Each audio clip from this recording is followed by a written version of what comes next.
কেউ জাদুগ্রস্ত কিনা কিভাবে বোঝা যাবে? কোনো ব্যক্তি জাদুগ্রস্ত কিনা এটা বোঝাটা অনেক সময় খুবই সহজ, আবার কোনো কোনো সময় একটু দুরূহ। আমাদের সমাজে জাদুগ্রস্ত রোগী হিসাবে আমরা যাদেরকে জানি তারা অনেকে জাদুগ্রস্ত, আবার অনেকে মানসিক রোগী। সাধারণ মানসিক রোগীকে অনেক সময় জাদুগ্রস্ত বা জিনে আক্রান্ত রোগী হিসাবে আমরা মনে করি। এটা অনেক সময় ভুল হয় আমাদের। এই জন্য জাদুগ্রস্ত রোগীর কিছু আলামত আছে, সে আলামতগুলো দেখে আমরা নিরূপণ করতে পারি কোন ব্যক্তিকে জাদু করা হয়েছে, অর্থাৎ ব্ল্যাক ম্যাজিক করা হয়েছে। এর আগে বলে রাখি যে ব্ল্যাক ম্যাজিক যে করে আর যে করায় পয়সা দিয়ে, এই উভয় ব্যক্তি শুধু কাবিরা গুনাহকারী নয়, বরং এই জাদুর কাজ যে ব্যক্তি করে, জাদুকর বা ব্ল্যাক ম্যাজিশিয়ান যে ব্যক্তি ব্ল্যাক ম্যাজিক করে মানুষের ক্ষতি করে, ইসলামী শরিয়ার দৃষ্টিকোণ থেকে সবচাইতে জঘন্য শাস্তির মুখোমুখি সে ব্যক্তি হবে। মৃত্যুদণ্ডের শাস্তি ইসলামী আদালত তাকে দিবে। এটাই হলো ইসলামী শরিয়ার বিধান। এত জঘন্য অপরাধ। আর জাদুর বাস্তবতা এটাকে আমাদের অনেক তথাকথিত বিজ্ঞান মনস্ক ভাইয়েরা অস্বীকার করেন। তারা বলে অলৌকিক বলতে কোনো কিছু নাই, তারা অলৌকিকতাকে অস্বীকার করে। আমার মনে হয় এই একটা পয়েন্টে যদি একজন মানুষ নির্মোহভাবে নিরপেক্ষভাবে একটু যাচাই করার চেষ্টা করেন যে আসলে জাদু বলতে কোনো কিছু আছে কিনা, বা জেনে ধরা রোগী বা জিনের উপদ্রব বলতে কোনো কিছু আছে কিনা, একটু যদি অনুসন্ধান করা হয় এবং সেটা যদি ইনসাফের সাথে করা হয়, নির্মোহভাবে করা হয়, আমার তো মনে হয় এই যুগে আল্লাহর কোরআনের প্রতি ঈমান আনার জন্য আর কিচ্ছু দরকার নাই, এই একটা পয়েন্টই যথেষ্ট। কারণ অনেক জিনে ধরা রোগী আছে, যেই জিনে ধরা রোগীদের পুরো অবস্থা যদি পর্যবেক্ষণ করেন আপনি, তাদের মধ্যে যে সমস্যা আছে সেই সমস্যাটা যে অলৌকিক, সেই সমস্যাটা যে কোনো লৌকিক সমস্যা না, সেই সমস্যাটা যে সাধারণ কোনো সমস্যা না, অসুখ না, এটা বোঝার জন্য আপনার পণ্ডিত হওয়া লাগবে না, বেশি সময় অপেক্ষাও করা লাগবে না। যারা জিনের রোগী দেখেছেন এবং জিনের উপদ্রব যাদের বাসা বাড়িতে হয়েছে, স্বচক্ষে দেখার সুযোগ পেয়েছেন, তাদের কাছে এটা দিনের আলোর মতো পরিষ্কার। এবং এরকম বহু দৃশ্য দেখার সুযোগ আমার হয়েছে। আল্লাহ রাব্বুল আলামিন কোরআনে কারিমে সূরা জিনের মধ্যে জিন জাতির অস্তিত্বের কথা বলেছেন। আমাদের তথাকথিত বিজ্ঞান মনস্ক ভাইয়েরা, বোনেরা, অনেক নাস্তিক বন্ধুরা তারা জিনের অস্তিত্বকে স্বীকার করে না, অথচ জিনের উপদ্রব যে বাসা বাড়িতে হয়েছে তারা জানে জিন আছে না নাই, তার উপদ্রব দেখে অনুমান করতে পারে, নিশ্চিত হতে পারে তারা। আমি ব্যক্তিগতভাবে এরকম কয়েকটা ঘটনার কথা জানি যে বাসায় মেয়েরা হয়তো কোনো তরকারি কেটে, ধরুন কুমড়া কেটে ফালি করে রেখেছে, তাকিয়ে দেখে ফালিটা নাই, নিয়ে গেছে। কে নিয়ে গেছে? আমার কোনো বিজ্ঞান মনস্ক ভাই এটার কোনো ব্যাখ্যা দাঁড় করাতে পারবেন না। ফ্রিজ থেকে ডিম এনে ড্রয়িং রুমে মাঝখানে ছেড়ে দিস, কে ফেলেছে? কোনো ব্যাখ্যা বিজ্ঞান মনস্ক ভাইরা বের করতে পারবেন না। এবং হয়তো জিনে কোনো ব্যক্তির উপরে আক্রমণ করেছে, তার উপরে সওয়ার হয়ে বসেছে, এই ব্যক্তি তাকে নিয়ে গাছের ডালে নিয়ে গেছে। এ ধরনের ঘটনাগুলো আমাদের চোখের সামনে অনেকবার ঘটেছে। এবং জাদুগ্রস্ত রোগীর বিষয়টা আরো পরিষ্কার। বিশেষ করে কোনো ব্যক্তি যখন জাদুগ্রস্ত হয়, জাদুর অনেক প্রকার আছে, এক একজনকে এক একভাবে জাদু করা হয়। নারীদের উপরে অনেক সময় ভিন্ন ধরনের জাদু করা হয়, পুরুষদের উপরে ভিন্নভাবে জাদু করা হয়। এই জাদু কারোর উপরে করা হয়েছে কিনা এটা বোঝার জন্য একটা মৌলিক আলামত হলো জাদুগ্রস্ত ব্যক্তি কোরআনে কারিমের তেলাওয়াত সহ্য করতে পারে না, কোরআনের তেলাওয়াত সহ্য করতে পারে না। গত বোধহয় কয়েক সপ্তাহ আগে আমার বাসায় এরকম একজন রোগীকে এক ভদ্রলোক নিয়ে আসলেন, এনে বললেন, ভাই এই লোকটাকে কেউ বা কারা জাদু করেছে, ব্ল্যাক ম্যাজিক করেছে। এবং তার আলামত হিসাবে তারা বললেন যে এ আজানের আওয়াজ শুনলে পাগলের মতো ছটফট করে, সে টিকতে পারে না, এবং কোরআনে কারিমের তেলাওয়াত সে শুনতেই পারে না। আমার চোখের সামনে তার সঙ্গে যখন কথা হচ্ছিল, কোরআনে কারিমের তেলাওয়াত শুনে তার শরীরে আমি নিজে চোখের সামনে দেখলাম যে তার পাগুলো, আঙ্গুলগুলো এরকম সব বাঁকা হয়ে যাচ্ছে, পুরো শরীর কোকড়ায় বোকড়ায় যাচ্ছে ভয়ঙ্কর ভাবে।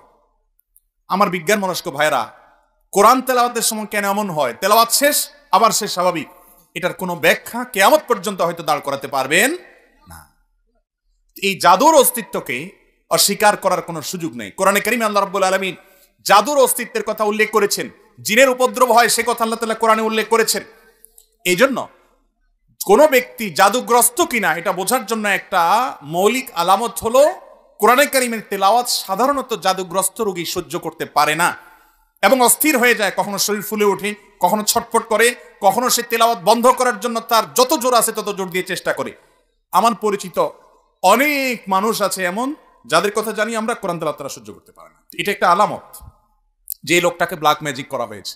এরকম আরো বহু আলামত আছে। কখনো কখনো ব্ল্যাক ম্যাজিক করা হলে এই ব্যক্তি দিন দিন শুকায় যায়, খেতে পারে না, বাসার থেকে বের হতে পারে না, বিছানা থেকে উঠতেও পারে না ভালো করে।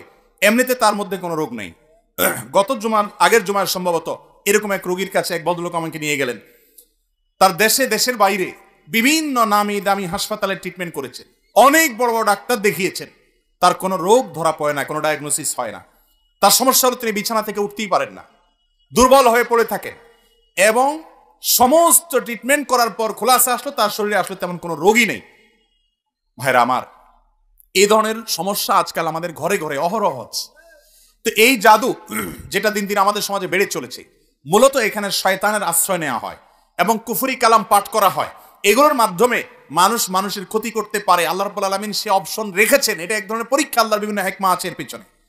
তো যাই হোক, তো এই ধরনের জাদুগ্রস্ত ব্যক্তি যদি ধরা পড়ে, এই ব্যক্তি ট্রিটমেন্ট কি সেটা বলার আগে আরো কয়েকটা আলামত বলি। অনেক লোক আছে যাদের উপরে জিনের উপদ্রব হয়, জিন সাওয়ার হয়। জিন সাওয়ার হওয়ার একটা বড় আলামত হলো বেশি বেশি হাই তোলা, প্রয়োজনে অপ্রয়োজনে অনবরত হাই তুলতে থাকে। আমার এক নিয়ারেস্ট আত্মীয়কে, ছোট বাচ্চা মানুষ, আমি দেখেছি যে অনবরত মিনিটে মিনিটে হাই কোনোভাবে বন্ধ করা যায় না, হা করে থাকে, সারাক্ষণ সে হাই তুলতে থাকে এবং তার ঝিমানি আসতে থাকে। এটা এক প্রকার আলামত দুষ্ট জিনের উপদ্রব কারোর উপরে হওয়া। এর পাশাপাশি চোখ দিয়ে অনবরত পানি পড়তে থাকার অনেক আলামত আছে। বিশেষ করে যারা শরঈ ঝাড়ফুঁক করেন এই সমস্ত লোকেরা এগুলো ভালো বলতে পারবেন। আমি মৌলিক কয়েকটা আলামত বললাম, এই সম্পর্কে আমি এক্সপার্ট না। এই জন্য যেগুলো আমার চোখের সামনে দেখেছি, বিভিন্ন অভিজ্ঞ ব্যক্তির অভিজ্ঞতার আলোকে লিখেছেন এবং বর্ণনা করেছেন, সেগুলো আলোকে কয়েকটা আলামত বললাম। জাদু থেকে বেঁচে থাকার জন্য সাধারণভাবে আমাদের আমল হলো সকাল সন্ধ্যার দোয়াগুলো বেশি বেশি করে পড়া। আমরা একটা ছোট্ট বই লিখেছি, সকাল রাসূলুল্লাহ সাল্লাল্লাহু আলাইহি ওয়াসাল্লামের সকাল সন্ধ্যার দোয়া ও জিকির। এই বইটা as-সুন্নাহ ফাউন্ডেশনে অর্ডার করে যে কোনো জায়গা থেকে পাওয়া যেতে পারে। এই বই ছাড়া আরো বিভিন্ন হিসনুল মুসলিম আছে, আরো বিভিন্ন বই আছে দোয়ার, সেগুলোতে সকালে এবং সন্ধ্যা নবী সাল্লাল্লাহু আলাইহি ওয়াসাল্লাম যে দোয়াগুলো পড়তেন, এর মধ্যে বিশেষ করে কয়েকটা দোয়ার কথা বলি। নাম্বার 1, সূরা ইখলাস, কুল হুয়াল্লাহু সূরা 3 বার, সূরা ফালাক 3 বার, সূরা নাস 3 বার সকালে, আবার সন্ধ্যায় 3 বার করে আসরের পরে বা মাগরিবের পরে পড়বেন। আরেকটা দোয়া হলো আউযু বিকালিমাতিল্লাহি তাম্মা ওয়া মিন শাররি কুল্লি শাইতানিন ওয়া হাম্মা ওয়া মিন কুল্লি আইনিন লাম্মা। এটা বেশি বেশি করে পড়া। এর মাধ্যমেও ব্ল্যাক ম্যাজিক এবং দুষ্টজনের উপদ্রব থেকে বাঁচা যায়। এছাড়া দুষ্টজনের উপদ্রব থেকে বাঁচার জন্য আলাদা অনেকগুলো আমল আছে। একটা ভিডিওতে আমরা বলেছি 15টি আমল আছে। বাসা বাড়িতে সাধারণত টয়লেটে এদের অবস্থানটা বেশি থাকে, পেশাব ময়লা ইত্যাদি বেশি থাকলে সেখানে থাকে, এবং নানা রকমের প্রাণীর ছবি ইত্যাদি টাঙানো থাকলে সেখানেও হয়, আরো অনেক কারণে হয়। এগুলো থেকে বাঁচার জন্য বাসায় প্রবেশের সঙ্গে বিসমিল্লাহ বলে প্রবেশ, আবার বের হওয়ার সময় বিসমিল্লাহ বলে বের হওয়া, এগুলো হলো এদের উপদ্রব থেকে বাঁচার উপায়। খাবার গ্রহণ করার সময় বিসমিল্লাহ এবং যে কোনো ভালো কাজের শুরুতে বিসমিল্লাহ। এরকম আরো অনেক আমল আছে।